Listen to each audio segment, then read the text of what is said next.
హైదరాబాద్ సరూర్ నగర్ స్టేడియంలో బీఆర్ఎస్ యువ సంగ్రామ సభ జరుగుతోంది. కాంగ్రెస్ పార్టీ నిరుద్యోగులను మోసం చేసిందని, అధికారంలోకి వచ్చాక హామీలను మర్చిపోయిందని ఆరోపిస్తోంది బీఆర్ఎస్. ఎన్నికల్లో ఇచ్చిన హామీలు నేటికి నెరవేరలేదని, పోలీస్ నియామకాల్లో జాప్యం, షెడ్యూళ్లలో మార్పులతో నిరుద్యోగ యువత భవిష్యత్తు ప్రశ్నార్థకంగా మారిందంటోంది. హామీపై ప్రభుత్వాన్ని నిలదీస్తామంటూ బీఆర్ఎస్ బహిరంగ సభను ఏర్పాటు చేసింది.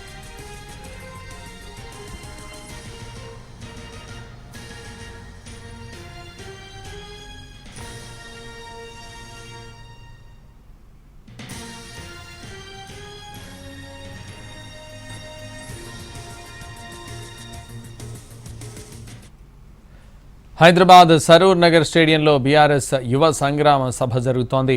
ప్రస్తుతం మరింత సమాచారం అక్కడి నుంచి మా ప్రతినిధి సతీష్ లైవ్లో అందిస్తారు. సతీష్,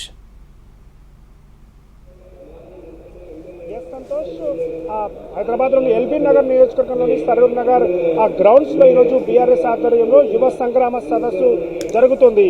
గతంలో ఎప్పుడు కూడా జరగని విధంగా బీఆర్ఎస్ ఈ సభని ఏర్పాటు చేస్తుంది. బీఆర్ఎస్ సభ అంటే పైన నాయకులతో పాటు మాజీ మంత్రులు, ఎమ్మెల్యేలు, ఎమ్మెల్సీలతో పాటుగా మిగతా నాయకులందరూ కూడా ఉంటారు. కానీ ఈ సభ చాలా ప్రత్యేకంగా గతంలో లేని విధంగా నిర్వహిస్తుంది. ఇక్కడ చూడొచ్చు, మొదటి రోలో మొత్తం కూడా కేవలం కేటీఆర్ ఉండబోతున్నారు. ఆయనతో పాటు పక్కన ఉండేటటువంటి వాళ్ళందరూ కూడా నిరుద్యోగులు, వాళ్ళకి ప్రత్యేకంగా సీట్లు కేటాయించారు. నిరుద్యోగులు మాత్రమే కూర్చునే విధంగా ఏర్పాట్లు చేశారు. కేవలం నిరుద్యోగులు మాత్రమే, తర్వాత లీడర్లు ఉన్నటువంటి వాళ్ళు వెనుక రోలో, ఆ తర్వాత రోలో కూర్చునే విధంగా ఆ నిరుద్యోగులకు సంబంధించి, అంటే గతంలో ఉద్యోగ హామీలకు సంబంధించి కాంగ్రెస్ ప్రభుత్వం ఉద్యోగ హామీ ఇచ్చిందని ఇక్కడ పెట్టడానికి ప్రత్యేకమైన కారణం ఉంది. కాంగ్రెస్ ప్రభుత్వం అధికారంలోకి రాకముందు ఇక్కడే సరూర్ నగర్ గ్రౌండ్స్ లో ఇదే వేదిక నుంచి ప్రియాంక గాంధీ చేత యూత్ డిక్లరేషన్ చేయించారని, అందుకే ఆ యూత్ డిక్లరేషన్ చేసినటువంటి చెప్పినటువంటి విధంగా 2 లక్షల ఉద్యోగాలు ఇవ్వలేదు, అందుకోసం ఆ ఉద్యోగాలు వెంటనే ఇవ్వాలని డిమాండ్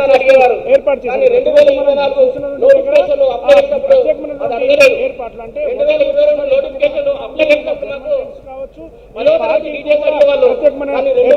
ముఖ్యంగా ఇక్కడ నిరుద్యోగుల్ని, విద్యార్థుల్ని పెద్ద ఎత్తున వివిధ నియోజకవర్గాల నుంచి ఇటు 2 పట్టభద్రుల నియోజకవర్గాలకు సంబంధించి త్వరలో ఎన్నికలు రాబోతున్నాయి కాబట్టి ఉమ్మడి మహబూబ్ నగర్, రంగారెడ్డి, హైదరాబాద్, అదేవిధంగా నల్గొండ, ఖమ్మం, వరంగల్ నుంచి పెద్ద ఎత్తున నిరుద్యోగులను ఇక్కడికి తరలించారు. మరోవైపు ఇక్కడ చూడొచ్చు, నిరుద్యోగులకు సంబంధించినటువంటి వాళ్ళ కోసం ఈ వేదిక మొత్తం కూడా ప్రత్యేకంగా ఏర్పాట్లు చేయడం, మరోవైపు ఈ వేదిక వైపు ఇక్కడ ఒకవైపు ఒక కౌంటర్ ఏర్పాటు చేశారు. ఇది ఒక ప్రత్యేక ఆకర్షణగా కనిపిస్తుంది. మేము పిహెచ్డి, పీజీ డిగ్రీ చదివిన యువకులము, ఉద్యోగాలు రాక మేము చేస్తున్న వ్యాపారాలు అంటే వాళ్ళు కూరగాయలు అమ్ముకుంటున్నాం, లేకుంటే మిగతా పండ్లు అమ్ముకుంటున్నాం, అవన్నీ పూలు అమ్ముకుంటున్నాం.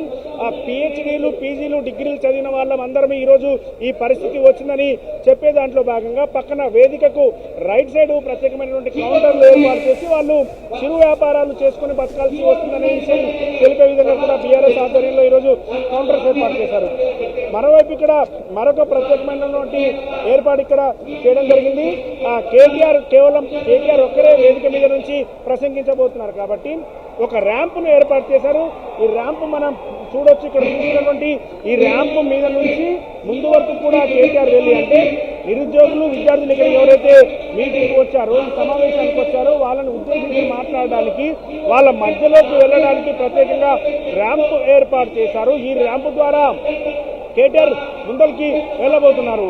మరికొద్ది సేపట్లో ఇప్పటికే ఎల్బీనగర్ నియోజకవర్గంలో ఉన్నటువంటి ఎమ్మెల్యే నివాసానికి కేటీఆర్ చేరుకున్నారు. మరికొద్ది సేపట్లో ఈ ప్రాంగణానికి రాబోతున్నారు. చూడొచ్చు, నిరుద్యోగులకు సంబంధించి ఇటు 2 అంటే ఈ చుట్టుపక్కల గ్రేటర్ హైదరాబాద్ తో పాటు చుట్టుపక్కల ఉన్నటువంటి నియోజకవర్గాల నుంచి పెద్ద ఎత్తున నిరుద్యోగుల్ని బీఆర్ఎస్ తీసుకువచ్చింది. ఇప్పుడు నిరుద్యోగులకు సంబంధించి ఈ వేదిక ద్వారానే ఏదైతే యూత్ డిక్లరేషన్ అని చెప్పి గతంలో కాంగ్రెస్ ప్రభుత్వం అధికారంలోకి రాకముందు ప్రియాంక గాంధీ చేత చెప్పించారో, ఆ వేదిక ద్వారానే మరొక పిలుపు కూడా ఇవ్వబోతున్నామని బీఆర్ఎస్ చెప్తుంది. కేటీఆర్ ఏం చెప్పబోతున్నారనేది ఉత్కంఠగా మారింది.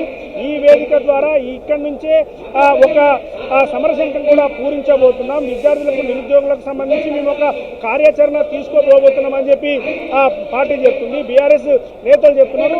ఆ విధంగా ఈ వేదిక ద్వారా కేటీఆర్ ఏం చెప్పబోతున్నారు అనేది అయితే అందరూ ఎదురు చూస్తున్నారు. పార్టీకి సంబంధించినటువంటి నేతలు ముఖ్యం కాదు, కేవలం నిరుద్యోగులు, అదేవిధంగా విద్యార్థి లోకాన్ని తమకు దగ్గర చేసుకునేటువంటి ప్రయత్నం చేస్తున్నామని బీఆర్ఎస్ చెప్తుంది. గతంలో ఉద్యోగాలకు సంబంధించినటువంటి విషయంలోనే నోటిఫికేషన్ ఇచ్చినప్పటికీ కూడా బీఆర్ఎస్ ఉద్యోగాలు ఎక్కువగా ఇవ్వలేదు, అందుకోసమే ఆ బీఆర్ఎస్ ఓడిపోయింది అనేది ఆ గతంలో కొంత చర్చ కూడా జరిగింది. పార్టీలో కూడా ఒక చర్చ జరిగింది ఈ విషయంలో. నిరుద్యోగుల విషయంలో ఆ బీఆర్ఎస్ ఆ ప్రభుత్వంపై గతంలో కొంత అసంతృప్తితో ఉన్న నేపథ్యంలో వారిని మళ్ళీ దగ్గర చేసుకోవాలంటే అంటే అప్పుడు అసంతృప్తితో నిరుద్యోగులు విద్యార్థులు గ్రామాలకు వెళ్ళి ప్రచారం చేశారు, అందుకోసమే బీఆర్ఎస్ ఓడిపోయిందని ఆ పార్టీ భావిస్తుంది. అందుకోసం వారిని దగ్గర చేసుకునేటటువంటి భాగంలోనే వారికి ముందు వరుసలు అంటే ఈరోజు యువ సంగ్రామ సదస్సు ఏర్పాటు చేసి యువ సంగ్రామ సదస్సులో వేదిక మీద ముందు వరుసలో కేవలం నిరుద్యోగులకు ఏర్పాట్లు చేయడం, నిరుద్యోగుల్ని కూర్చునే విధంగా చేయడం కావచ్చు, మిగతా అంటే party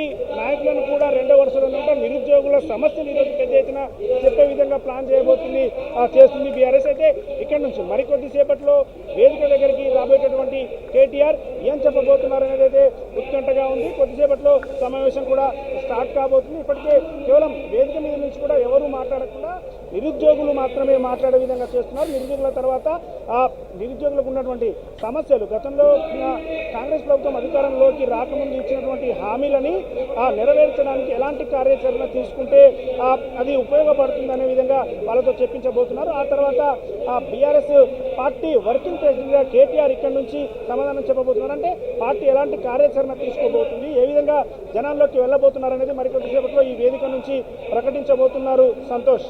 right, thank you Satish.